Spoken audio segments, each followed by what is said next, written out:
journal vous est offert par le FPI, Fonds des promotions de l'industrie, votre partenaire privilégié pour la réussite de vos projets.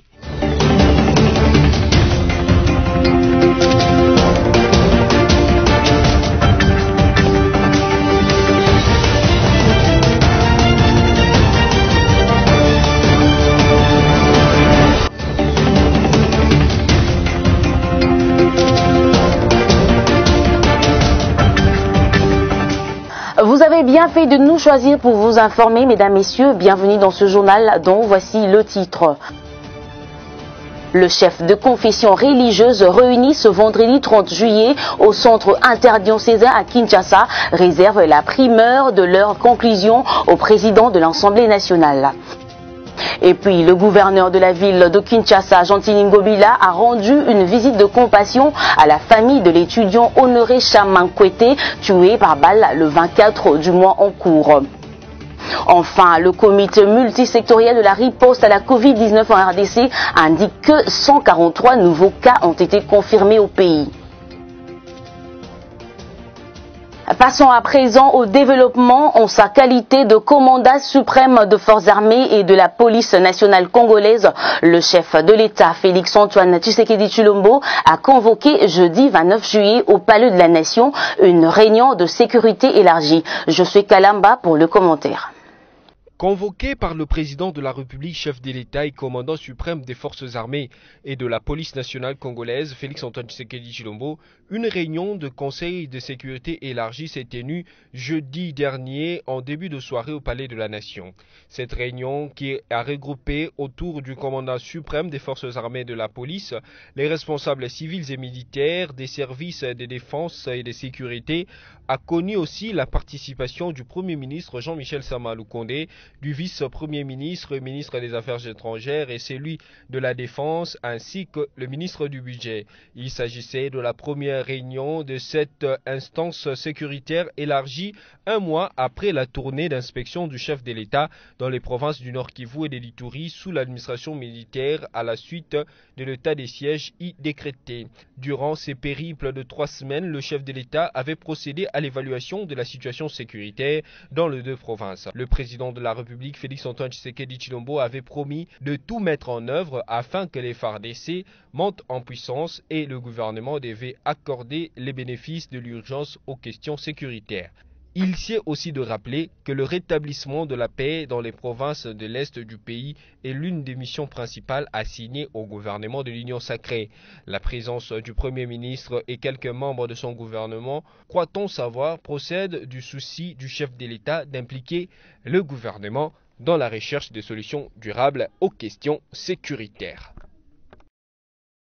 Restant toujours en présidence, le président Félix Tshisekedi a été l'hôte au Palais de la Nation jeudi 29 juillet. 2 ambassadeurs des États-Unis, de la France, du Royaume-Uni, du Royaume de la Belgique, de la chef de la MONUSCO, de même que du ministre de la Défense et du chef d'état-major général de la FRDC. De quoi ont-ils parlé? Sami Bosongo nous renseigne.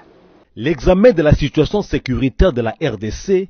Il en a été question jeudi 29 juillet au Palais de la Nation où le président Félix Tshisekedi a reçu les ambassadeurs des USA, de la France, du Royaume-Uni, de la Belgique, la chef de la MONUSCO ainsi que le ministre de la Défense et le chef d'état-major général des forces armées de la République démocratique du Congo, FARDC. Les échanges, tétait la presse présidentielle, ont porté sur les sujets sécuritaires et notamment l'accélération des actions pour stabiliser l'Est de la RDC en but à une insécurité de longue date. Les diplomates ont apporté leur soutien aux efforts menés par les autorités congolaises pour instaurer une paix durable à l'Est du pays. En effet, il a été décidé de mettre en place des actions conjointes et concertées entre les forces armées de la République démocratique du Congo et la MONUSCO en vue de combattre les forces négatives et les groupes rebelles. C'est consécutivement à l'évaluation de l'état de siège décrété depuis près de 3 mois dans les provinces de l'Ituri et du Nord Kivu. Il s'est aussi agi dans les échanges du retrait de la MONUSCO en RDC, de la lutte contre le terrorisme sur l'étendue de la République démocratique du Congo. Le président Tshisekedi, a-t-il été rapporté, a insisté pour que ces actions militaires soient également associées au programme de désarmement, démobilisation, réinsertion communautaire et sociale, et les ambassadeurs ont été priés de mettre en relation leurs attachés militaires avec le chef d'état-major général des FARDC. Le Premier ministre Jean-Michel Sama Lukonde a déjà signé le décret portant allègement de mesures fiscales concernant le tarif de transport aérien. Il a instruit que ce soit signé rapidement l'arrêté interministériel et relatif pour accélérer à la baisse de prix de billets d'avion. On écoute à ce sujet le ministre du Plan, Christian Mwando Nsimba.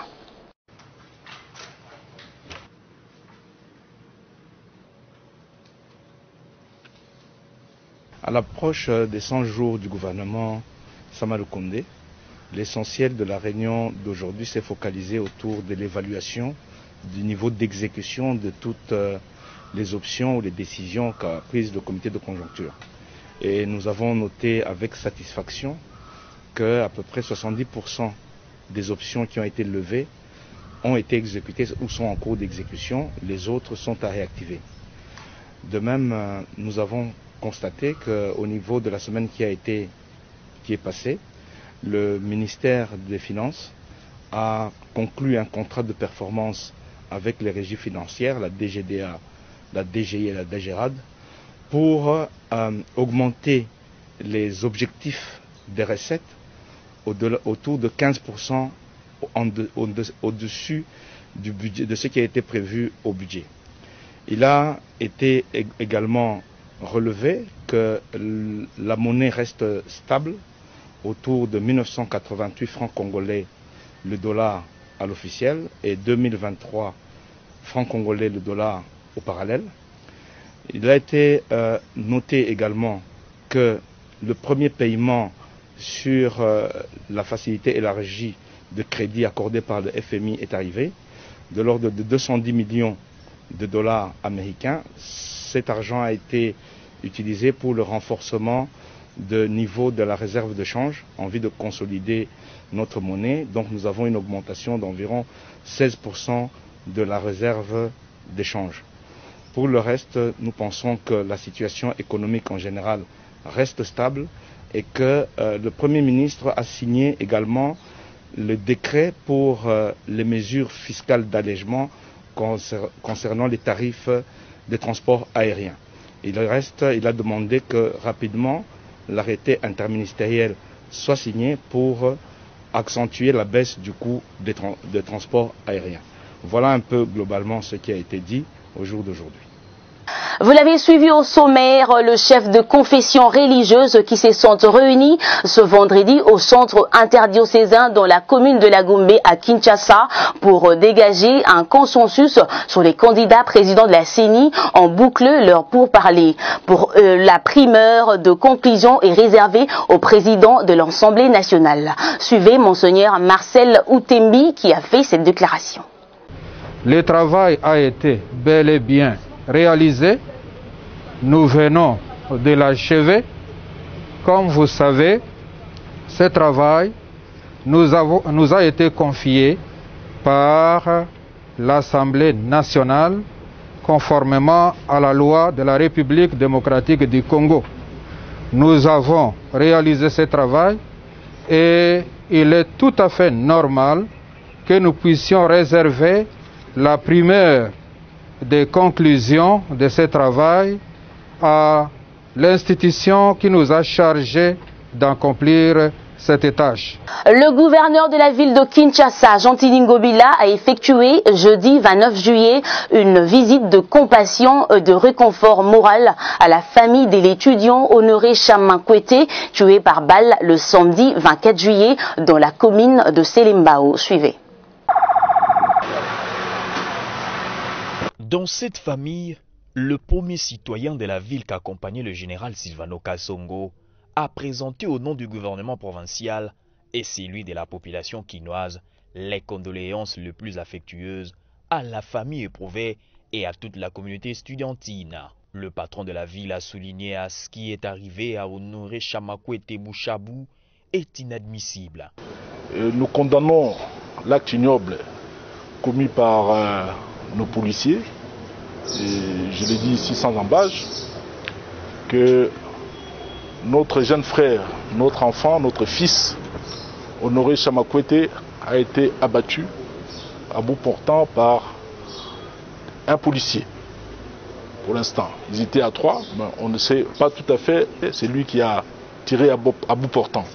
Mais est-il que le procès est en cours, les responsabilités seront établies dans les jours qui viennent. Profitant de l'occasion, le gouverneur Jean-Tini Ngobila a fait savoir à l'opinion l'implication du chef de l'État qui tient à ce que l'auteur de cet acte ignoble soit retrouvé et jugé afin que cela serve d'exemple. Le chef de l'État a suivi avec beaucoup de préoccupations ce qui nous est arrivé avec le décès de Chamakwete Honoré et a promis de recevoir la famille de l'illustre disparu dans les jours qui viennent. Je pense que d'ici la fin de la semaine, le président trouvera le temps de recevoir le responsable de la famille donc, de l'illustre disparu.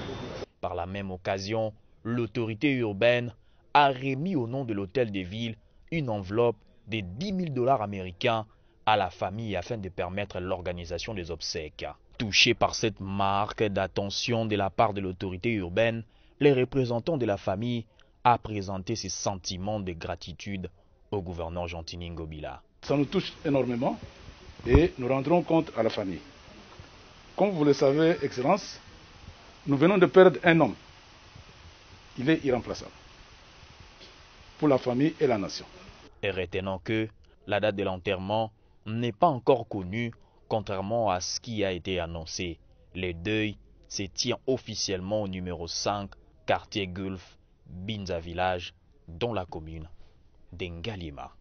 Et puis, en bref, après 5 jours de grève des agents de l'entreprise de transport du Congo Transco, le ministre de Transport, Voies de Communication et Désenclavement, Chéribin Okende, a pris l'option de suspendre ce vendredi 30 juillet 2021 le directeur général AI de la société Transco, Andrew John Bongi Blackson. Cette nouvelle est reportée par les directeurs de cabinet du ministre de Transport par le truchement d'un arrêté déposé au siège de l'Imété et de Massina, indique un membre de syndicat de l'agent de Transco. On va parler éducation dans ce journal en bref où le ministre de l'EPST Tony Mwaba a pris part à Londres, capitale de la Grande-Bretagne, au sommet sur l'éducation qui a eu lieu du 28 au 29 juillet. Ce sommet avait pour objectif de mobiliser le leader mondial et donateur en faveur de l'éducation et tout particulièrement l'amélioration de l'accès de filles. Il s'agit en gros de récolter 5 milliards de dollars sur une période de 5 ans afin d'offrir l'opportunité à 175 millions d'enfants d'aller à l'école. Le député national André Ipakala a déposé jeudi 29 juillet 2021 la proposition de la loi portant protection de l'identité et la cohésion nationale. Pour Lélie de Bafouassende dans la Chopo, tout est parti de son observation selon laquelle le Congolais ne serve pas bien le pays. Suivez. Je viens de déposer la proposition de loi visant à assurer la promotion, la protection et la cohésion de la RDC. C'est après avoir observé que notre patrie, elle n'est pas bien servie, c'est-à-dire elle n'est pas portée dans le cœur de tous les Congolais. Il y a même ceux-là qui racontent n'importe quoi en disant à Lingala, s'il te plaît, ça c'est après avoir échoué quelque part ou après avoir raté un projet, mais alors que Dieu, personne, je dis bien, personne, toutes les autorités, personne n'est allé négocier avec Dieu pour naître Congolais. Souverainement, Dieu a envoyé, toi tu vas naître Congolais. Donc nous avons l'obligation d'assurer la protection de notre patrie. Nous avons l'obligation d'aimer, pas d'aimer comme les gens disent, moi j'aime la patrie, mais alors qu'on ne le voit pas en train de poser des actes d'amour de la patrie. J'ai observé les autres nations. Les autres nations sont vraiment rattachées, chaque citoyen du monde est rattaché à son pays. Mais la RDC, non, on voit les gens qui font n'importe quoi pour le pays. Je pense qu'il faudra une loi, comme nous disons, personne n'est censé ignorer la loi. J'ai fait des propositions. Ça, c'est déjà même la quintessence de la loi. J'ai fait des propositions. Vous savez, les autres nations, on commence de très bas âge à cultiver cet amour de la patrie. À partir de la maternelle, primaire, secondaire et aux instituts supérieurs, même à l'université. Donc, les gens, ils naissent et ils ont cette fierté d'être le citoyen de ce pays-là. Et ici, je souhaiterais qu'on commence aussi à cultiver cet amour-là de très bas âge, qu'on puisse dire à nos enfants qu'on n'a qu'un seul pays. Instant coronavirus publié ce vendredi 30 juillet, le bulletin quotidien multisectoriel de la riposte à la Covid-19 en RDC relève 143 nouveaux cas confirmés, dont 43 au Nord Kivu, 38 dans le Haut-Katanga, 27 à Kinshasa, 14 dans le Haut-Uele, 11 à la Chopo et 10 cas en Ituri. Sophia Zaorati. Sur les 1797 échantillons testés, 143 nouveaux cas de contamination ont été confirmés dans 6 provinces de la RDC.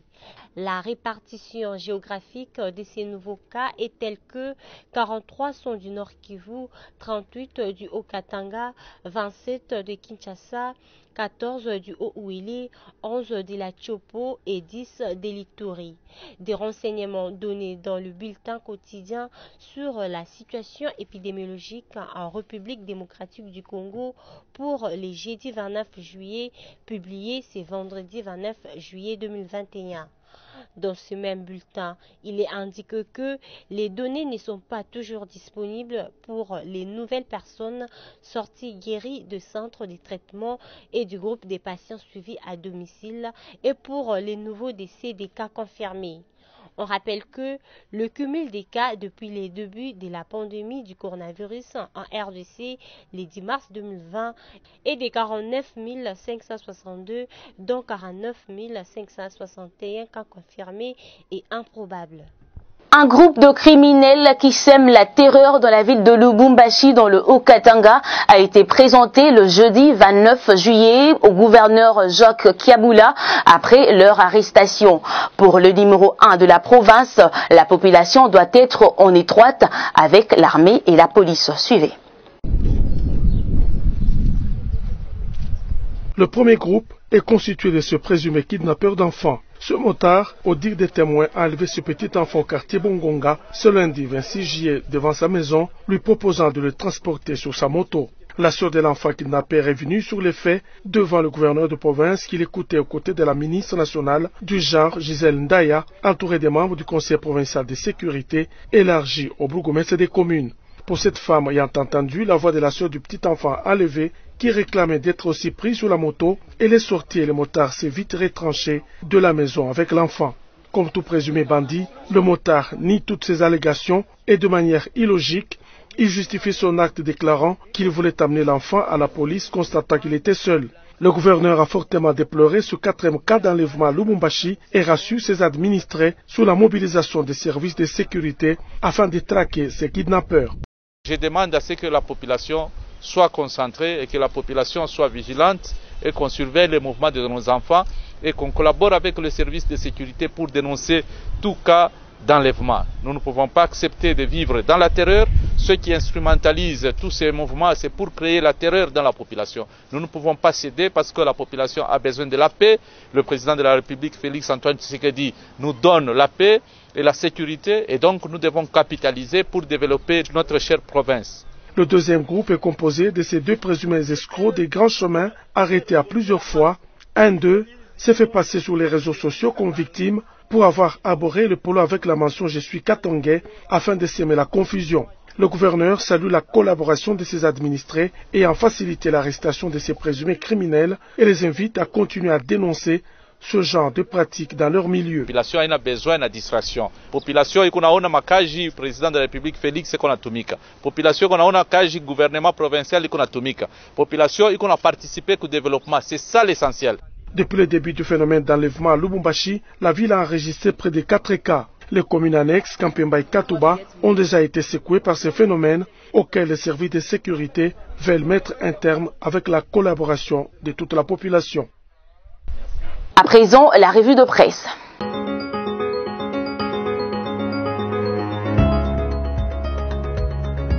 Mesdames, Messieurs, bienvenue à la revue de presse. Commençons par ce titre de l'agence congolaise de presse, signature par le Premier ministre Sama Lukonde du décret portant allègement du tarif du transport aérien. Le Premier ministre Jean-Michel Sama Lukonde a signé un décret portant allègement des mesures fiscales concernant les tarifs de transport aérien, a annoncé mercredi le ministre d'État au plan Christian Mwando à l'issue de la réunion hebdomadaire du comité de conjoncture économique. Le ministre d'État Christian Mwando, qui a fait la restitution de cette réunion, a fait savoir que le chef du gouvernement a instruit que soit signé rapidement l'arrêté interministériel et relatif pour accélérer la baisse des prix des billets d'avion. Au cours de cette réunion consacrée à l'évaluation de l'action gouvernementale, le comité de conjoncture a également noté avec satisfaction qu'à peu près 70% de grandes options levées dans le cadre de 100 premiers jours de l'équipe Sama Lukonde ont été réalisées ou sont en cours de réalisation. Poursuivons cette revue de presse avec Forum des As qui note un grand titre IFASIC.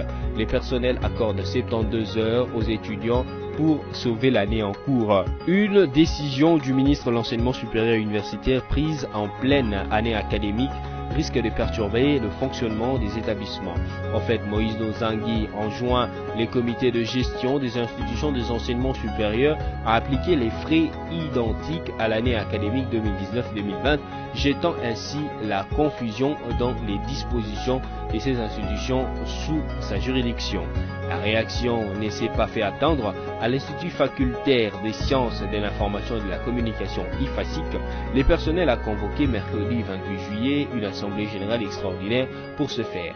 Il s'avère que les membres des corps constatent que la décision du ministre des tutelles vient remettre en cause les engagements pris par les comités de gestion en parfaite collaboration de la corporation des étudiants. Bouclons cette revue de presse, mesdames et messieurs, avec ce titre de Capi.net, présidentielle de la CENI, la société civile déplore l'ingérence de l'Assemblée nationale. Le cadre de concertation de la société civile déplore l'ingérence de l'Assemblée nationale dans la désignation de membres de la Commission électorale nationale indépendante CENI.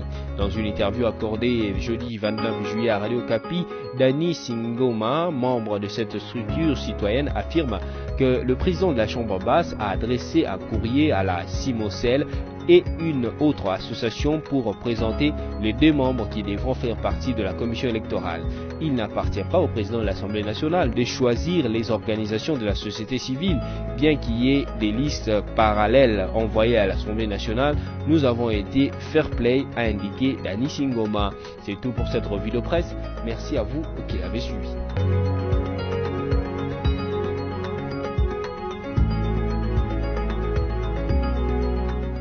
Si vous nous avez pris en cours de diffusion, voici le rappel de principaux titres. Le chef de confession religieuse réuni ce vendredi 30 juillet au centre interdiocésain à Kinshasa réserve la primeur de leur conclusion au président de l'Assemblée nationale. Et puis, le gouverneur de la ville de Kinshasa, Gentili Ngobila, a rendu une visite de compassion à la famille de l'étudiant Honoré Chamankwete, tué par balle le 24 du mois en cours. Enfin, le comité multisectoriel de la riposte à la Covid-19 en RDC indique que 143 nouveaux cas ont été confirmés au pays. Ce journal est complètement terminé. Merci de votre réelle attention et bonne suite de programmes sur BSC Télévision.